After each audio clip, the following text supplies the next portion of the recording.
This is my second take on this video because the first one I looked like a tired old grandma. I don't know what was going on, so I colorized myself. Hopefully it makes me look a little more chipper. Whoa. Anyways, welcome to the week 4 project. Notice that I've made a Thinglink just for this week's project. Thinglinks are a great way to put a whole project together. So what you're going to be doing is you're going to be thinking about which tool you want to use.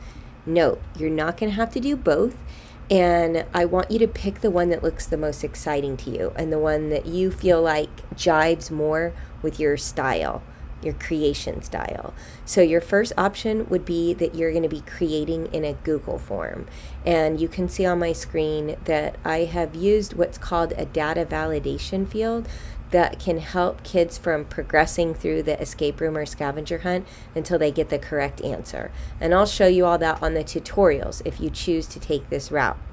Some of you might decide that you would rather create in Thinglink. This is one of my favorite platforms to make escape rooms and scavenger hunts. It's a little more visual.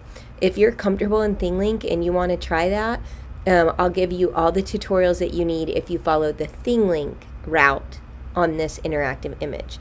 So just to give you an idea of what that would look like, you can upload a 3-dimensional or flat picture, and then when you go into edit, you would be adding a tag, and you can do what's called a conditional transition, where you basically stop the student from moving to another part of your platform or room without having putting something in or answering a question.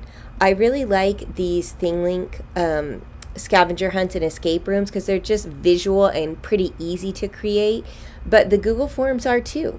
So your first task is to decide what platform you want to use. From there, you're going to follow these little arrows on this interactive image, and you're going to decide which route you're going to take. You do not need to create in both. So take a minute to think about which one you prefer, and then follow to your next little section on this interactive image to get directions and resources and tutorials and all the things you'll need to create. And then one other thing to tell you is that some of these scavenger hunts that you're looking at that I made were really elaborate and took quite some time to make.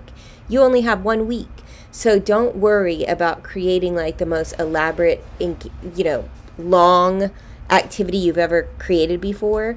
But I would love for you to get in there and test the features out and just see how it goes. Your students will absolutely go crazy over these. They practically run themselves, both the Thinglink and the Google form. All right, good luck creating and have lots of fun. Holler if you get stuck.